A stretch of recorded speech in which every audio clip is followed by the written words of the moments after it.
Hello guys, and welcome to this video where I'm going to be showing you how to create a horror face effect on Higgsfield AI. So this is the kind of horror face effect to expect. So you can see the subject walks out of the frame and comes out in a gnarly looking face. So all you have to do is to sign up on this website called higgsfield.ai. And in case you're wondering what it is, it's an AI website that allows you to create the craziest VFX effects all with push of a button. So all you have to do is to sign in, then go to visual effects, click on it. You would see all so many visual effects.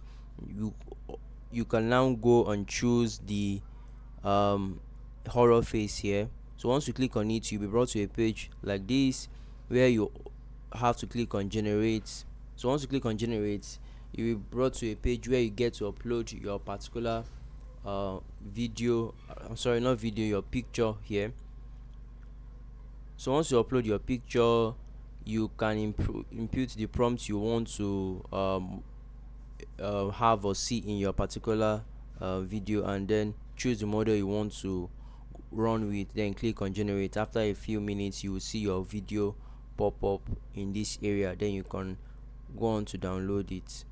So guys, that's it for this video. Let me know what you think about it in the comment section. I'll see you guys in the next one. Do have a great day, and please subscribe as we're actively trying to grow our channel. Thank you very much, guys.